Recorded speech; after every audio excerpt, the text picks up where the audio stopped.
One of the many things I love about this work is that it's so humanizing because we're looking at it from a meta perspective.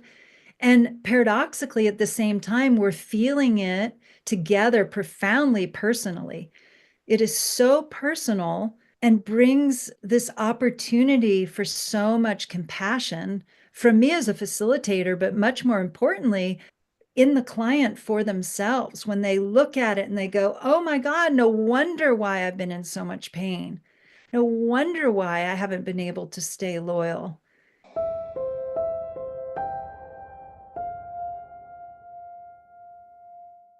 Hey, folks, welcome to the Brilliant Body Podcast, a forum to learn about and liberate the brilliance of your body and ultimately to expand the meaning and experience of intelligence.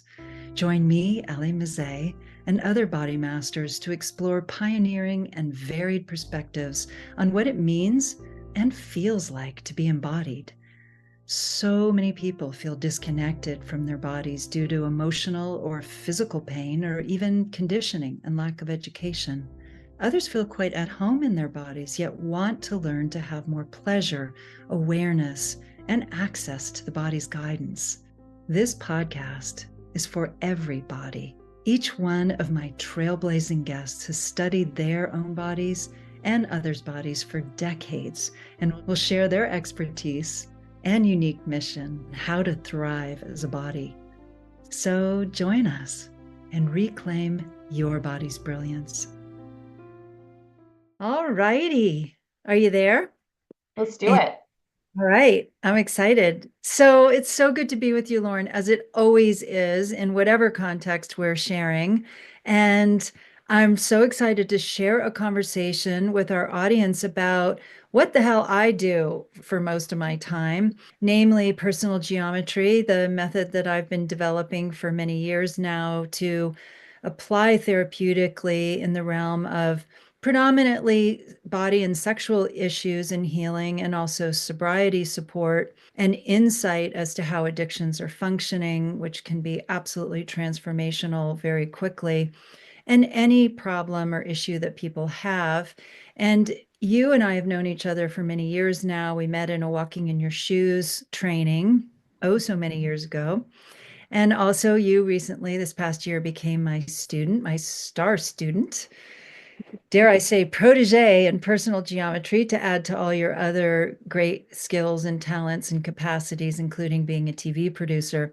So I thought, who better to have this conversation about the work that I do and how I utilize and apply and benefit from the brilliance of not just my body, but every client's body in order to really access the deepest truth for the deepest healing that a client is seeking. So here we go with the conversation about that and anything else that may arise as we talk about body intelligence in the realm of therapeutic healing and specifically personal geometry and any other work that I'm doing and you are also doing. So there we have it.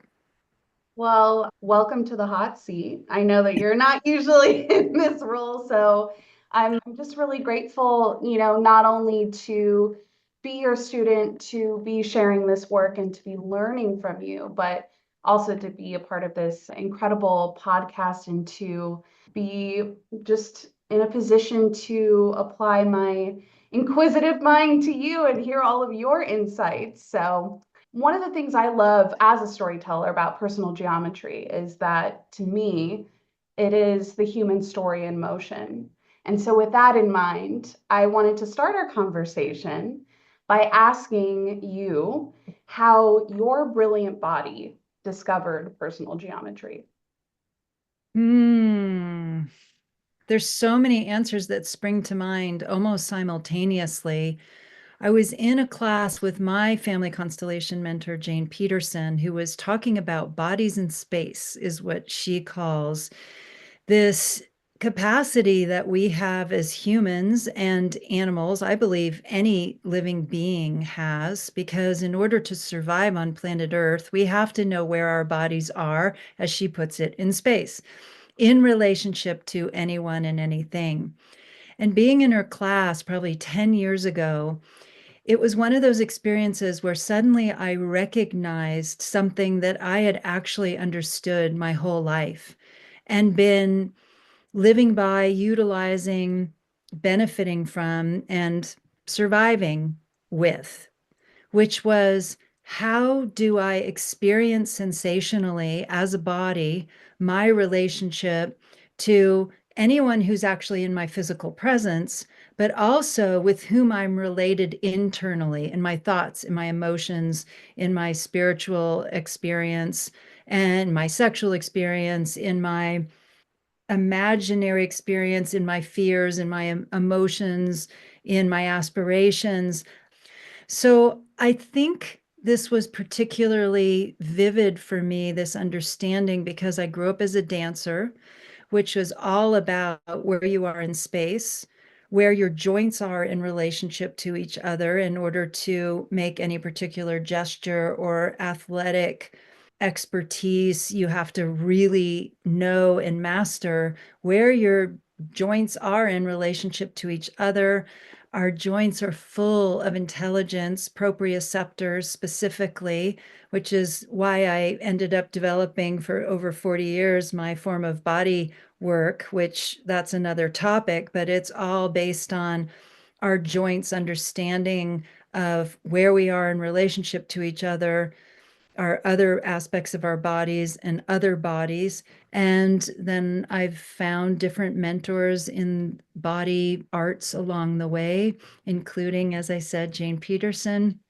We did an episode with her many moons ago, and we get more into that as well. And then there's constellation work, which actually underutilizes this capacity and nonetheless taught me greatly about a method that is now quite popular all over the world and gaining ground every day, to be able to really externalize and experience and co-experience anyone's family system and trauma system, basically, to be able to see where the love isn't flowing, and again externalize it in a way that makes it so visual and visceral and sensational that we can actually see, make conscious, and make changes to our experience of our family systems and our relationship to anyone or anything. I just came along, and because I was invited to work at the Center for Healthy Sex in Los Angeles and was there for 5 years and had so many constraints working with people who were often in active detox. They were often dissociated and very stressed away from their families as they were going through their rehab intensives. Sometimes I only had a half an hour to have a deep impact on their healing process and bring them a lot of insight, as well as to be able to communicate that to the therapeutic team. So I had to get much more efficient in a way that most family constellation work is not. It's also can seem very abstract and even woo to a lot of people because there's a lot of focus on ancestors and transgenerational trauma. There's a lot of emphasis on representing people who might be dead or people we've never met, or bringing in strangers in the group to represent people that they've never met. And basically, we don't like to use this word, but channel in information through our felt sense and our somatic intelligence, information and experience, and even metabolize the trauma or the blockages that might be showing up for the client. And personal geometry skips a lot of that and goes right to, how does the body map a particular issue? How do we externalize that, either with colored mats, with Post-its, with salt shakers, with rocks or objects, or anything that can physically represent those maps so that we can really feel them and decide if we want to keep them that way, or discover ways to change those external maps and thereby rewire our internal maps.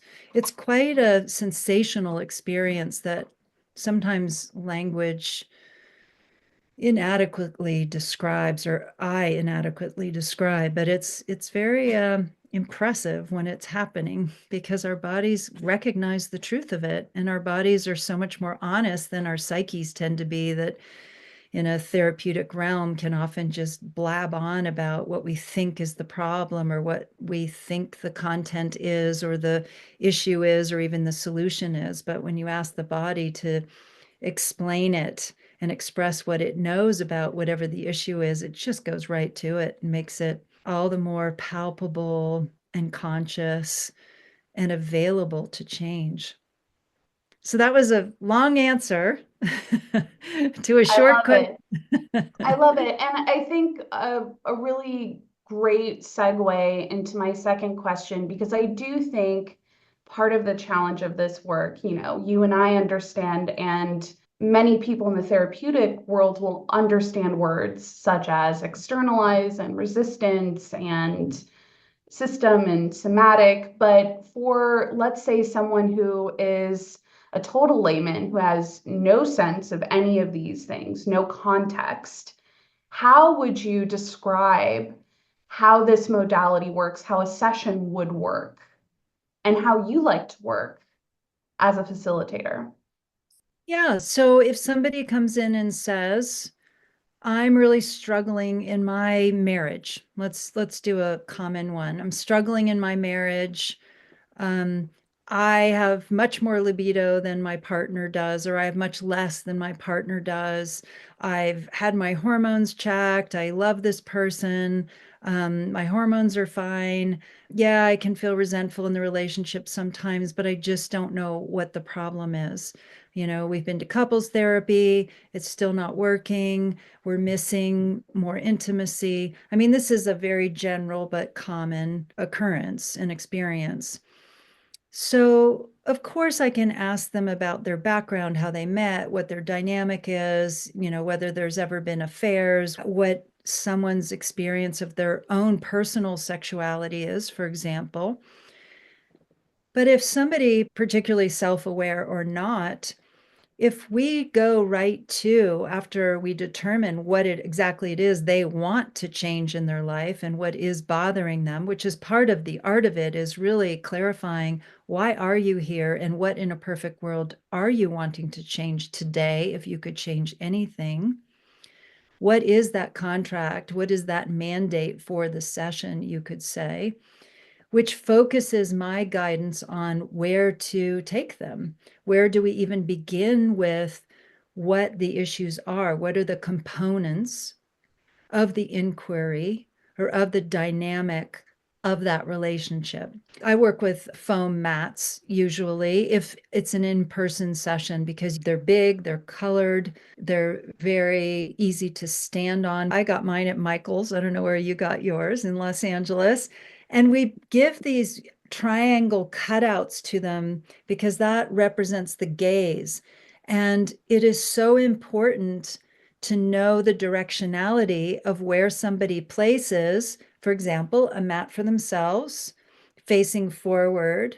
And then if you ask them to place a mat for their spouse, for example, they might place that mat 5 feet away, off to an angle on the left, and the triangle is facing the corner of a room. In other words, shows that that client doesn't feel their spouse can see them, and all they see in the stance that they placed their mat is the backside of their spouse, who's 5 feet away and has their back to them and is angled off looking at something else other than them. And hopefully, just by describing that configuration, when you're listening to this, you have a sense of, oh, I know what that feels like as a body, to be standing there in relation to somebody who's 5 feet away from me at an angle to my left, say a 45-degree angle, and their back is to me. If that's your spouse or any number of other people in your life, that's probably not going to feel great. That's certainly not conducive to having, hot, heavy sex or slow, loving, intimate sex, or hopefully a combination of the two. It's not conducive to that. So by just Mhm. asking somebody to place those two things, they've immediately diagrammed not just how they're experiencing the relationship physically and emotionally, but there's an immediate felt sense. Most people who look at that, there's a universal sense of, I know how that feels, and most people aren't going to feel great about it. So we begin a session. That's in the first 30 seconds. You can do that with somebody. They can acknowledge it. And what happens is, as soon as in constellation work, we call seeing what is or feeling what is or accepting what is, there is a big relief in the nervous system, in the psyche, even if it's painful, to be able to recognize what we've been carrying around and be able to see and feel and share with somebody else. Yes, that's what it's like. That's what it's been like. That in itself is deeply healing and doesn't take weeks and weeks and weeks of therapy to talk about it and describe something that doesn't really hit the sweet spot or the pain spot of what that dynamic is. So from there, you start following the breadcrumbs. When the client then says, yeah, that's what it's like, they're always working. And then you ask them to place their experience of their spouse's work and where does that mat go? Or they might say, yeah, their parent is dying and they're always focused on that. Or it might turn out that actually they're focused on some other person that the client is concerned or knows that their spouse is sexually or emotionally distracted by or even involved with. So we start to just build and unfold whatever the relevant body maps are that evoke the emotion and the hidden meanings and opportunities for revelation and liberation that can come from this whole process. Does that answer your question? Yes, and I love what you're driving at in this example, which is the potential that we all have for, and I'm going to use a framework that's going to challenge you, which is bypass that happens when we are in our heads. We're not in the body. And I want to throw that out there to kind of prod you. So please Yeah, react. my bugaboo. Yes, I I know. struggle with the language. I'm in my body, I'm connected to my body, I'm disconnected from my body because I'm like, well, then you'd be dead. There is no such thing. And then if someone says, well, but my mind is disconnected from my body. So what does that mean? Let's just see what do people mean when they say that? They basically mean, I believe, that they're not feeling their body, they're not attending to it, they're not noticing it, they're not experiencing themselves as a body. But what bothers me about it, and this has been going on since probably since I was a kid, younger than my college days, but I I don't know, it must be a past life issue, but I have a real you can see my stinky face. I have a real vendetta almost against Descartes. And I wrote a very, very long paper about it in college about the Cartesian divide and how supposedly we are not our bodies. And this split has just haunted most industrialized societies for hundreds of years and had massive consequences in unlimited ways. But what bothers me about, oh, I'm not in my body, begs the question, then who is I? I am not in my body. That means I is actually my mind, my psyche, the conscious cognitive mind is the I, not the rest of what's going on as not just a flesh being in a physiological way, but all the instinct and intuition and emotionality and magic And genius of the body is also I. The sexuality of the body is also I. So even speaking this way, I'm in my body or I'm out of my body is erroneous. It's just it sets us up for this embedded misunderstanding that I feel has dire consequences in most of our lives.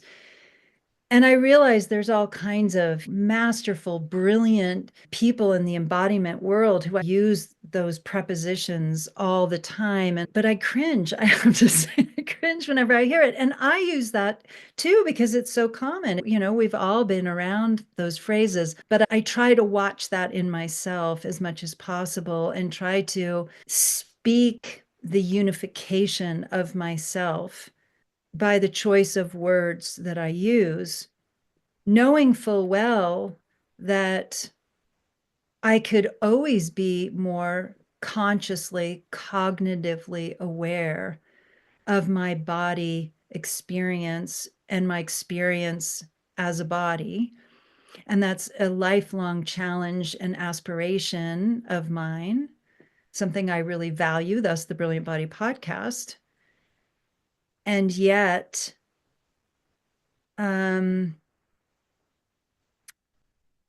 you know, it's such a complex question. I mean, philosophers have been asking what is consciousness for thousands of years, and humans are asking what that is. Perhaps the animals do too. I don't know. They seem to understand it far better than we do because they just are what they are and they seem to live life, living. But it's an ongoing question that I believe this podcast is doing a good job at exploring, if not answering. So thanks for asking me that. I think it's a wonderful question, and I hope that was a wonderful answer. I can't help myself. I love to antagonize you when it comes to that. But as Yeah. also someone who comes from that framework, and especially if you have body challenges, Yeah. it's such an alluring premise to be invited into a dichotomy that I'm over here and my body's over here. And occasionally we can reflect each other, but we're not one and the same. Sure, because bodies die. I Yeah. mean, that's really upsetting. Of course, we don't want to think this is what we are because they die. And then we're challenged with what happens to quote unquote me when I die. Now, here's the irony or the paradox of it. I have seen people die, and I know for sure that once death happens, the body is no longer the me that was there. There's no doubt about that. Mhm. I personally don't believe or experience that people's I or me dies with the flesh that dies. That's the miracle of incarnation, is that when we are merged in life, we are merged. That's why and how we're alive. And when death happens, something does separate, whether that's what is that, 7 ounces or whatever it is. The soul goes on and experiences another incarnation or plane or dimension or whatever it is. But what I do know for sure, and this is what my beloved Victory Body project is about, which I hope to continue someday, is that our lives form our bodies and our bodies form our lives and how we live our lives. If we are white, depending on our gender, depending on our shape, our height, what the body goes through. Are you injured young? Are you molested young? Are you considered beautiful? Are you considered ugly? What's your weight like? Do you have food to eat? All these things that affect our bodies then dictate and orchestrate the lives that we end up leading. I've had so many forks in the road in my life because of things that happened to my body, and that changed my life, and how my life went then also changed my body. So I don't think it's possible to be a body and not be reflective of the life that it has led and will lead, even when that's in a constant state of organic transformation. That's my belief and my experience. So, to me, the call and response then with this work that you're doing is very much then expanding this discussion of consciousness as it pertains to the realm of therapy and cognitive behavioral therapy.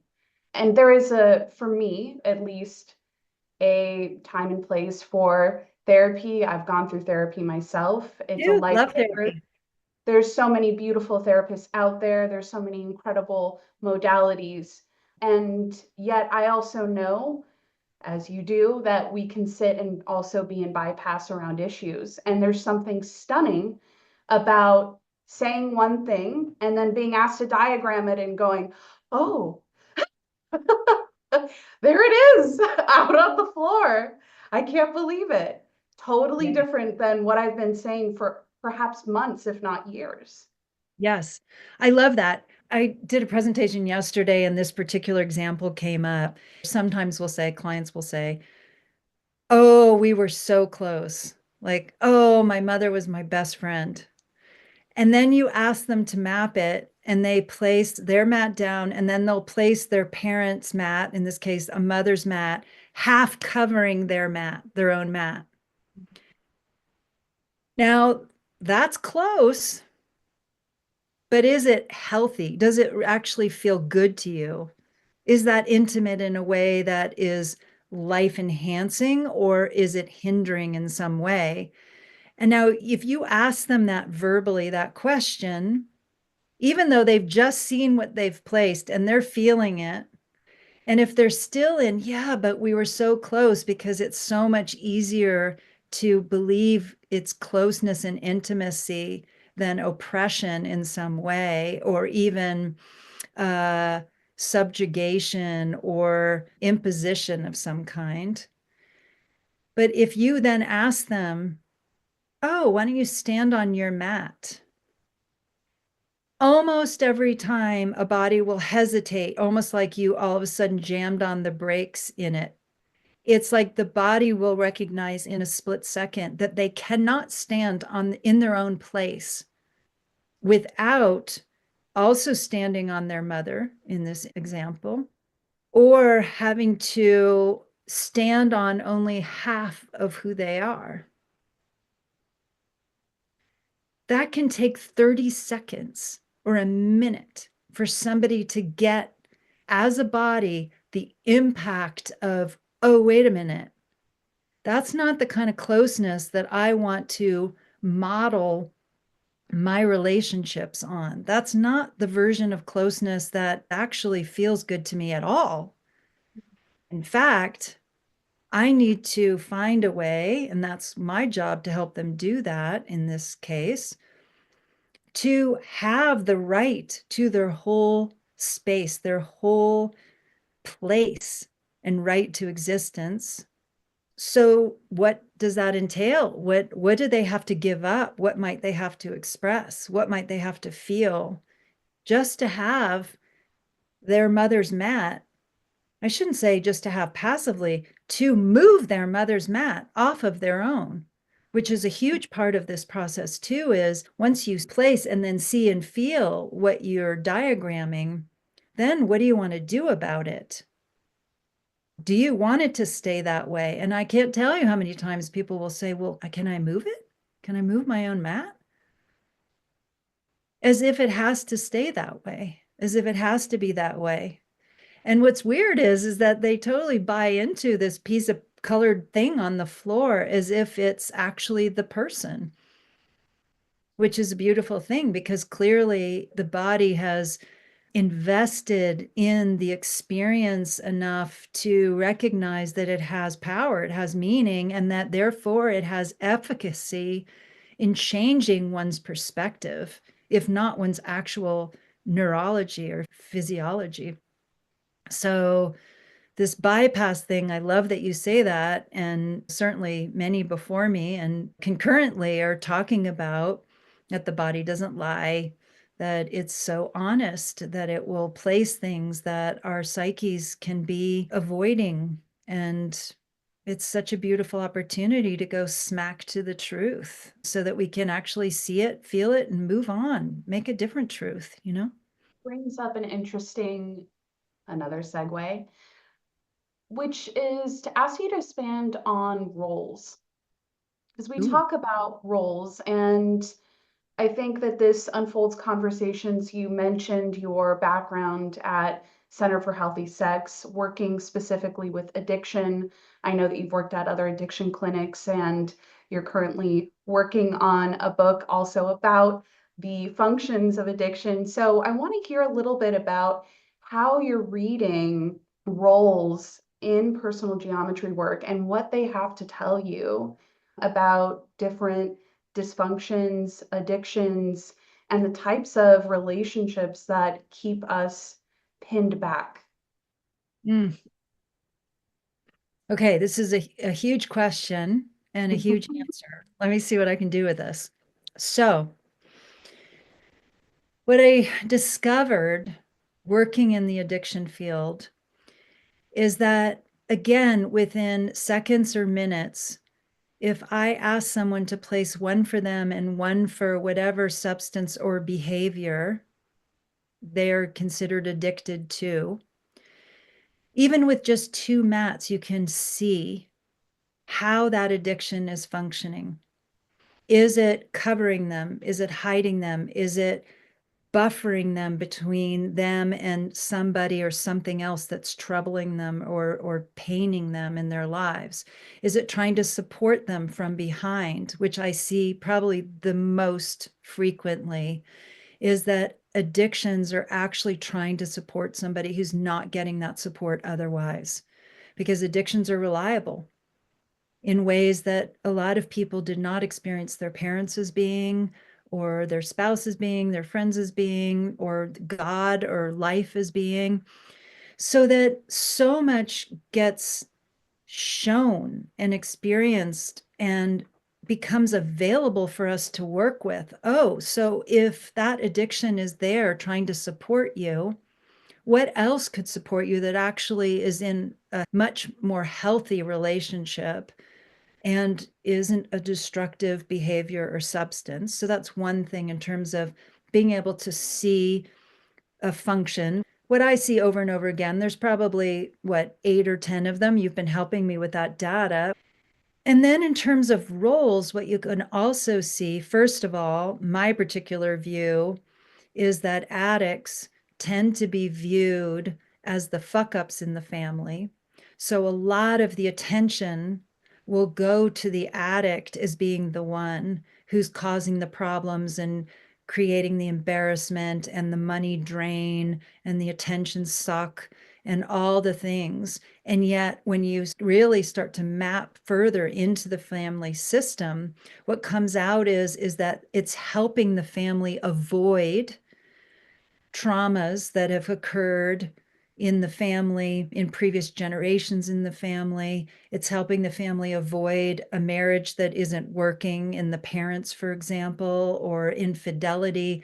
It's helping the family not have to deal with, an early death of a child or something that was just too painful.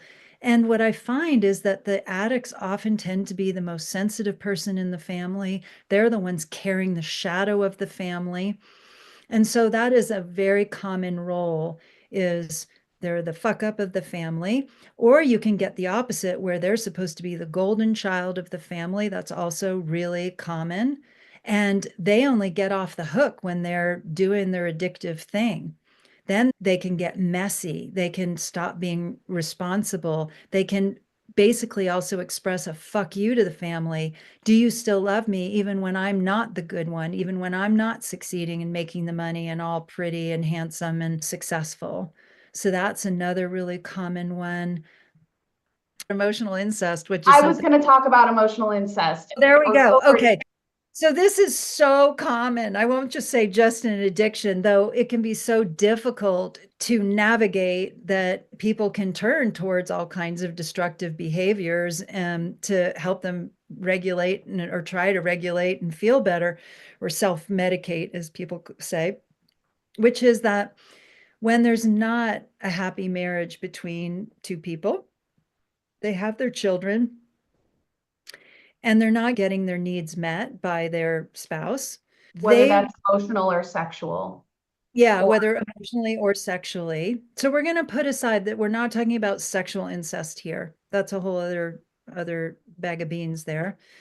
Emotional incest, this is very common. It goes in both directions and it can go same sex direction as well. But in this case, we're going to classic thing. The mother isn't getting her needs met by her husband who's always working or is emotionally unavailable. She has this beautiful boy who's there, who adores her, who's focused on her, who needs her, who wants to spend time with her. And suddenly, or over a long period of time, the son is basically being enrolled in a spousal capacity that obviously is inappropriate for a child, for one thing, and also as a non sexual or what hopefully is a non sexual relationship. So it becomes very difficult for that son to then liberate from and differentiate from the mother, let alone take on his own relationships, sexual and emotional relationship, because then the mother will feel abandoned and she'll have to deal with all the dissatisfaction and lack that she's been experiencing in her own marriage.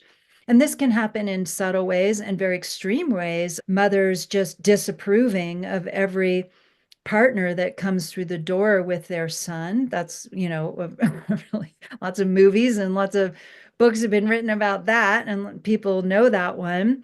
Or, it can be very subtle where there's a sense of, oh my God, my mother won't be okay if I'm not there and I don't stay loyal to her and keep her the most important woman in my life.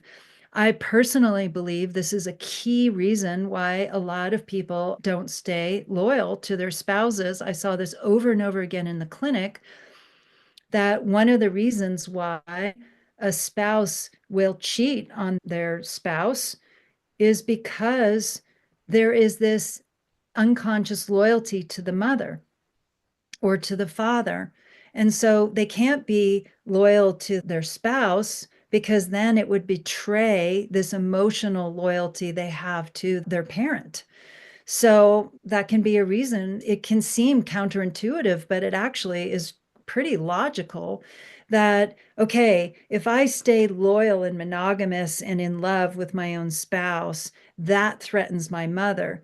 But if I'm this carousing person who creates distance and even conflict with my spouse, they're not the threat that they would be if they were truly unified as a couple.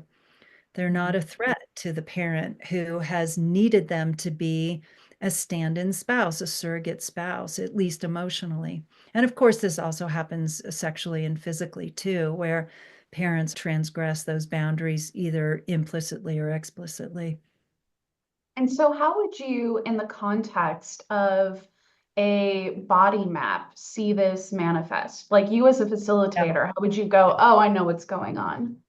Yeah, it's quite obvious. So if I ask somebody, for example, to place a mat for themselves, one for their mother and one for their father, which is often a really great place to begin, just for me and for them to get a sense of, okay, what is their initial template, their relational template they came with, or that is still deeply imprinted in their sense of relationship.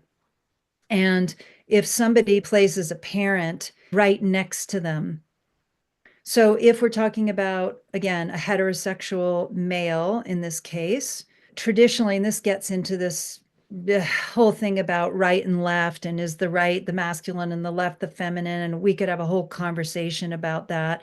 Let's say in a heterosexual relationship where the male person is wanting to be in a more assertive role, let's say, more relational to the world. Most of us are right dominant. We reach out with our right hand. So that's partially why the right is considered to be a more assertive, dominant, therefore masculine thing. Yes, these are stereotypes, et cetera, et cetera, but there's something to it.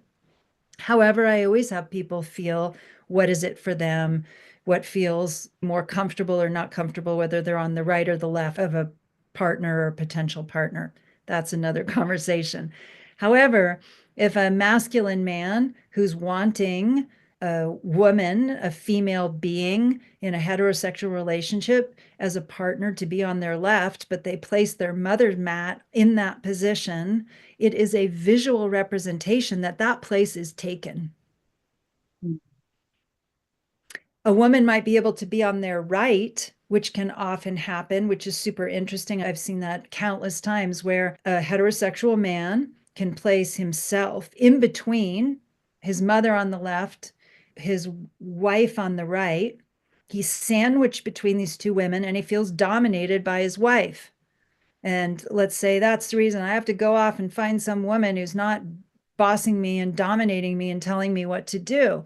Well, when you point out that as long as his mother is in the position he says he wants his wife to hold, he wants to be with a nurturing woman who's more perhaps receptive or more traditionally feminine or just feels better to him on his left, then there has to be this whole negotiation of, okay, so what are you going to do about your mom holding that place?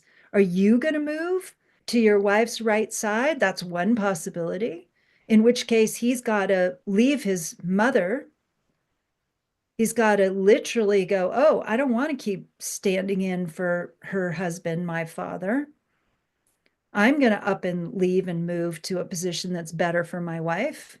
Or he's got to do some work psychologically, emotionally, physiologically to bump his mother to a different position and accept and state and claim that he is not her husband and he doesn't want to be. It's not his responsibility, it's not his duty, it's not his obligation, and it's no longer his loyalty. That's big work and really helpful to be able to physicalize something that, again, somebody could have been talking about in therapy or complaining about, but not been able to really grasp in such a sensorial kind of way. Well, in that particular example, let's say if that's a client coming to you because he has a sex addiction and he's kind of, getting his jollies with, let's say, a prostitute, or he's habitually, chronically cheating on his wife, that addiction that in a therapeutic context or just from an outside perspective, we may be looking at with a lot of judgment and a lot of shame, is all of a sudden thrown into this totally different point of view because actually that addiction is not only trying to fill this desperate need that he's really trying to heal himself, it's also pointing to where the dysfunction is happening, where the breakdown is physically materializing in him. Love it. Couldn't have said it better. I absolutely love that. Absolutely. And that's one of the many things I love about this work is it's so humanizing because we're looking at it from a sort of meta perspective. And paradoxically, at the same time, we're feeling it together profoundly personally. It is so personal and brings this opportunity for so much compassion from me as a facilitator, but much more importantly, in the client for themselves when they look at it and they go, oh my God, no wonder why I've been in so much pain. No wonder why I haven't been able to stay loyal. I personally don't see addiction as a disease in most cases or in many cases, and I don't want to quantify it. I think, okay, maybe it's addiction, maybe it's not. In this case, physiologically, of course, we get, hooked physiologically on all kinds of things. I'm not denying that. But the fact that it's this inescapable disease that we were born with and that we're going to die with, I do not see it that way. I just don't see how that's helpful other than to, what's the purpose of that? To help people not feel ashamed of something. Well, I'd rather help people not feel ashamed by being able to see how the whole system has been working so that they can grieve the pain they've been experiencing and trying to find a solution for, albeit in a misguided way or with limited creativity or resources. But as you say, it's such a great way to help somebody remember that they aren't just doing this thing, that's all they are, is their bad behavior. We're looking at it from this much more expanded perspective. I like to think about it as, I mean, this is how I see life anyway, that we are sort of the writers of our own script, and we're these souls who may or may not, quote unquote, choose our life story that is mutable as we live it. But that I'm always curious, particularly with something like addiction that has so much stigma and so much shame around it, to look at, okay, if you're looking in at this plot, what is this character, i.e., you, doing in this situation? What are you trying to accomplish or survive? What is the opportunity here to find this new path from this, again, expanded perspective? And how can we love this character in these difficult stories that so many of us live, to find a way that just feels much better to us and that doesn't need the kind of destructiveness that we can get into? To open up the opportunity for us to realize agency. Talk Yeah. about that all the time. To me, Mhm. I'm thinking about an addiction case that I think you and I discussed a couple months ago, but it was watching really almost, if you can imagine, a time lapse of this person building this map, and they had an addiction. I wanted to say it was a pretty heavy drinking problem. And they started building all of these things, and you just kind of saw these rings closing in on them. And again, these are bodies. And so physically, you're picturing how claustrophobic this experience is, of all of these pieces kind of closing in around this person. And then finally, he places alcoholism, and it's the only thing that's standing outside of the circle. And Yeah. all of a sudden, that picture becomes clear that, wow, as long as he's standing on alcoholism, he's free. Yes. That is Yes. the only thing that's giving him agency in this pattern right now. And Mhm. now we can begin to work understanding that that's the choice, that there is also another opportunity here. How can we give Absolutely. you something else to stand on? Absolutely. And when we're looking at the geometry, in this case, you're describing kind of circles around him, it can show us who can we move? Who can you move? Who needs to move so that you can get out of this? Or what do you need to say or see or feel or do in order to either pick up your mat that's has all this pressure surrounding and crushing in on you? Can you just pick it up and move it? What loyalties do you have to break, or belonging do you have to risk in order to make those moves, in order to recognize that you have the agency? For one thing, here's another role that people can play. Oh, I've got to be the healer in the family. I have to be the good one who makes everybody else feel good. So I'm going to let people focus on me and I'll be the sunshine in the family. That's a role that I've seen a lot too. And it's too much pressure. So what does somebody have to recognize? And a lot of rage can come up. Sometimes that's the greatest resource to help people access that taboo thing. Well, I'm the sunshine in the family. I'm not supposed to be angry. I'm not supposed to be messy. I'm not supposed to upset people. So, how can I, as a facilitator, help support them to liberate whatever energy that is that can be expressed again through anger or through sadness or through some kind of assertiveness that is like, I am not just the sunshine. I'm also the rain and the thunder and the clear sky and the wind. I'm all these things and I'm claiming them back. I'm blowing you all out like I'm a volcano. I'm some kind of force that has the right to my space, God damn it, which again, by doing this physically and burning that into one's experience and translating it into the visual magic that we as seeing beings can do, we see something new, it repatterns us. And that's what we get to do. It's a great example of how can we get free of this cage without having to resort to the destructiveness of alcoholism. I love the reclamation of that, you Yeah. know. It's not all just trying to guide people into the positive, the happy. It's the balanced human experience because we do need rage sometimes to survive. Absolutely. There's so many emotions that we, at least a lot of us, in a lot of industrialized cultures anyway, suppress. You know, it's the classic thing of most female-bodied people feel they're not supposed to ever be angry, and a lot of male-bodied people feel like they're not supposed to be sad or vulnerable. So there's all kinds of reclamation that needs to happen, particularly when there's been transgression and abuse. So that's a whole other opportunity. I wanted to take this opportunity to actually talk about that and working with transgressors. And obviously, this work does lend itself to working with people who have survived complex trauma. But how do you work with someone who has been the cause Mhm. of complex trauma? Hmm.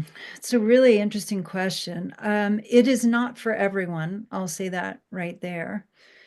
I personally feel some degree of, you could even say, a calling to work with perpetrators in order to hopefully help them not be perpetrators and cause more damage and more pain and destruction than they already have or are worried or capable of perpetrating. So it's really something near and dear to my heart to work with anybody who is sincerely wanting to heal. That's a big condition right there. If somebody is either sociopathic or is already so damaged, the psyche as a being, because they underwent so much trauma themselves, then that is not somebody I would want to work with. I do believe there's some people who are beyond redemption, they're beyond rehabilitation and healing. And I do think those people need to be put away, if not castrated, if they're male people. I know that's a radical view, but I feel like anybody who uses their genitals as weapons should be disarmed. I feel pretty strongly about that. However, there are a lot of people who have either passed on in their attempt to try to understand what had happened to them. They end up perpetrating in order to either cause the pain that they have endured or try to alleviate or understand the pain that they've endured or just have company in misery. I do think that's a human tendency as well. But many of those people feel a lot of remorse and they don't want to be that way. And I feel it's so important to help people understand that they also are part of a larger system and a larger society, not just a family system, but a whole culture that supports and perpetuates a lot of abusive behaviors. Obviously, just look at who just became Secretary of Defense, for Christ's sake. So I think it's a beautiful way to help people see what they've experienced and to alter their perspective and hopefully their behavior by affording them the same compassion as well as rigor in recognizing what they have done, the impact they have had, and to make amends in whatever way is appropriate, including jail time if that's what has been decreed. And I don't know. I certainly have hurt people I never wanted to hurt. I think people who, again, sincerely want to heal have the right to do so. And because of my own history and experience and challenges to heal from my own sexual traumas, I want to do what I can to have fewer of them in the world, you know, fewer perpetrators and fewer victims. So I think it's really a beautiful opportunity. This work really lends itself to doing that work. And I hope to be able to do a documentary film actually about this, because I think the more we learn about what's behind perpetration for individuals and also get to see if there are patterns that are visual and palpable enough for us to understand so that we can change that as a society and support individuals to be otherwise. Is there a particular case that comes to mind that maybe you could share, just a unique insight or anything that stuck with you? Yeah, I talk about this in my classes too, in my foundations class, because it had such a massive impact on me. When people work with sexual issues as a facilitator, one of the things I talk about is the first thing I talk about the importance of recognizing one's biases, because I do think it's sacred responsibility to be as non-judgmental as possible about any sexual issue, with the exception of bestiality, for example. That's one of my main biases. I love animals too much to be able to tolerate that kind of behavior of perpetration on other species that have no way of defending themselves and aren't part of the whole human mishigas, you know? But another bias that I have, I don't know if it's a bias so much as a sensitivity I have, is with peeping toms. Like that is really difficult for me. And I ended up at the Center for Healthy Sex with a client who came in who had been mandated by the court to be in rehabilitation for this behavior. And he was also quite an unattractive man, like ugly, which is fairly rare, actually. So that was one of the first things you were asking about, how I read bodies when I'm looking at bodies, what I'm perceiving. So, of course, I noted that as an individual, as a person, and had to experience a degree of repulsion when I saw this person. But then I got really curious, like, what would that be like to go through life looking the way he looked? Thus, what I was talking about before, our bodies form our lives and our lives form our bodies. How did how he looks to people form his life? So then it comes out that he has been peeping, tomming on people.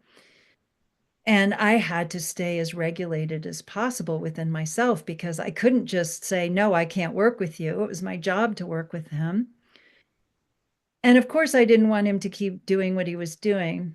So when I asked him to place mats, he placed his mat right in front of the wall. So no one could stand behind him. Nothing could be behind him but the wall. And behind us is, in the best sense, or in a perfect world, is where support happens, safety and support. People have our back. That's our classic phrase that we use in English. And there is something to somebody standing behind us and protecting our back. It's probably a universal phenomenon, unless you're somebody who's been attacked, molested, has untrustworthy parents or caretakers. So it really meant a lot when this guy put a wall behind him so that no one could ever stand behind him. Anyway, this whole session unfolded, and what he placed in his family system was so horrible. It was so uncomfortable and painful that what I realized ultimately, besides the fact I think he'd been abused in a variety of ways, actually, there was something rather honorable about this person that I found so surprising, because I realized that a lesser, you could say, soul or a lesser person would have done far more than peeping. He would have been raping these women. The only reason why he wasn't was because of his restraint and also this deep imprint of needing to always keep a distance from other people. Mm. So we ended up working with how to begin to receive resourcing. Part of that was, can we move you away from the wall enough that someone or something, you name it, let's identify it. Can you let this cohort that you've been in rehab with for over a week now, who you're starting to trust, can you let me stand behind there? No. Okay. What about if it's a man? What's that like? Can you take it in maybe only for 10 seconds? Then you stand away. You can back up to the wall again. So it becomes a whole trauma process of titrating, pendulating, starting to reawaken or awaken perhaps for the first time his capacity as a body to start receiving some kind of safety and care. And of course, he ended up sobbing away, as we all did. But the point is that when we help people see the wholeness of what they've experienced and the pain and difficulty, the challenges of what they've experienced, we can start finding compassion and even beauty in people that I never would have expected to have found in this particular person, as just one example. And I suspect that's true of most people. If we were able to perceive people this way, or we're in sessions with people, we would discover all kinds of things that would surprise us about why people have done what they've done or believe what they believe, that is out of their struggle to survive and to belong and to feel that they're not just horrible people. Or I'll put it in a positive way, so that they're trying to feel lovable, aren't we all? I am. I'm always struggling and trying to be more lovable as a human and as a being. Does it just come down to that, do you think? Are we all on a molecular level just trying to belong? Because I've heard you say that several times now. Well, that's one of the great cornerstone wisdoms of family constellation work. And not just that. I mean, anybody who studies wolves or sheep or all kinds of beings, fish and birds. Oh, God, it was so heartbreaking. A couple nights ago, the wild geese are migrating right now, and there's huge flocks of them just honking across the skies here. And 2 nights ago, before this huge storm, I saw this single goose just flying and wailing. Oh, just so heartbreaking, just being lost out there in the skies. And it kept flying in all these different directions, just trying to find its pack. I don't know what goose fleets are called, and I thought, God, that's how a lot of us feel, that first of all, unless you're a solitary species of one kind that does better by itself, humans, we know, are social beings just by nature. And in order to thrive, we do need to have communities to which we belong. And of course, people do all kinds of crazy things and even immoral things in order to continue to belong. Bert Hellinger, the founder of Constellation Work, called conscience actually a sensory organ, that conscience is actually our way of assessing what we need to do in order to continue to belong, who we need to be, what's acceptable to any given group, whether that be our family system or a church community or a political party or a nationality or a social group or a coupleship. God, yeah, I do. I think we're all longing to belong, and we want to ultimately not just belong in order to have a roof and food and clothes and a sense of place and be a part of an ecosystem, but we need to be loved, and we need to love. And I think the beautiful part of, at least in my experience with this work, is the opportunity to find perhaps even a different sense of belonging. Perhaps Yes. it's self-belonging. Perhaps it's building an emotional ecosystem for ourselves that maybe doesn't look like me going out and going to, a Trump rally. Hate to bring it politically, but, or it doesn't involve me hopping on the latest social media trend or, fill in the blank there. But what is it that's going to give me the sense of belonging? That's going to make me feel like I have my place here in me, my body, who I am right now. I love that, Lauren. Yeah, I think that there's belonging that comes from more superficial things about us, characteristics, like, oh, I have white skin, you have white skin, we must belong with each other, as opposed to what does this deep inner being have in common with me? What are the values? hopefully that we have the capacity to love in common and to respect each other, at least, even if our external appearances look different. So I love that you're just talking about not just the belonging of self to self and hopefully self to others who might seem to be very different from us on the outside anyway. And then, of course, there's belonging to a sense of the world or of the universe or of God, which some of us have an easier time of than others. I'm still working on it at 63. Yeah, I have a sense of belonging in some ways. And I'd have to say, I think that changes over time. We hopefully, at least some of us, I mean, I've always been quite nomadic and lived in many different places, and my sense of belonging will change in different communities, for example, or friendships will change over time. And I might belong with somebody or a lovership for a period of time, and then that changes, and I may no longer belong. I mean, marriages are certainly like that, where people will belong with somebody or they feel they belong with them for 20, 30 years, and suddenly or not suddenly, they evolve into a sense of, I don't belong with this person anymore, or chosen family. That's what that's all about, isn't it? So what I do know, Lauren, is I do feel like I belong with you, and I want to thank you for such a beautiful conversation that you and I get to have regularly. I am always enriched by the brilliance of your mind and body and being. And thank you so much for asking me those questions so that I get to share them with our listeners and share them more with myself, because you always ask me things that help me to think more clearly and excite me about what I'm doing. I love the work that I'm doing, and thank you for helping me remember even more of its facets.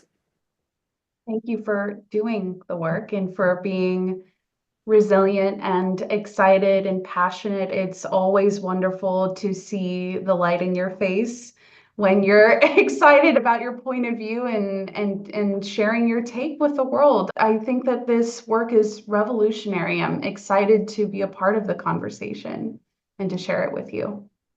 Love it. And Lauren, is there any way you want to let people know that you're this brilliant, creative being who's an amazing writer and speaker and clearly interviewer? Whoa, are you amazing to have a conversation with? You can find me at Paquito Picasso on Instagram and also Genesis Productions, which is where I like to tell my stories, and hopefully launching my personal geometry practice very shortly. Yes, indeed. This woman is a fantastic facilitator already, so I highly, highly recommend it. And I'm also starting a new cohort, which will be a 7-week class in foundations. And then from there, we'll go into all kinds of great teaching about how to work with sexuality and addiction. So we'd love to have you amongst us. And you can find that information also on my website, alimezey.com. Thank you so much for listening. It was wonderful to be able to share more about what we love and what we do and what our brilliant bodies know. And I hope this helped you to experience more of your brilliance. So until next time, take Thanks, good care. Sally. Bye. Bye, Lauren. Thanks again. Bye. Thanks so much for being with us. We hope you enjoyed today's episode. We'd be so grateful if you could share it with a friend, leave a review, and rate the podcast. This really does help us reach more people in our mission to expand the global understanding, experience, and celebration of body brilliance. And just so you know, our events and content remain free in our effort to expand the meaning of intelligence, but we do gratefully accept donations to help with our operating costs. So if you have a bit extra and feel so inspired, you can find the link to support us in the show notes. While you're there, check out all the resources we've included to help you dive deeper into today's topics. You can also visit www.thebrilliantbodypodcast.com for a complete list of episodes, body meditations, and many more brilliant things. And if you're curious to explore how I work with clients and students to reclaim body brilliance, visit my website at www.alimezey.com. And lastly, a huge hearty thank you to my co-producer and co-editor, the brilliant Florence Popoff, and to Blair, Mr. One-Man Band Wilson, for our theme music. Until next time, stay curious, stay connected, stay loving, and reclaim your brilliant body.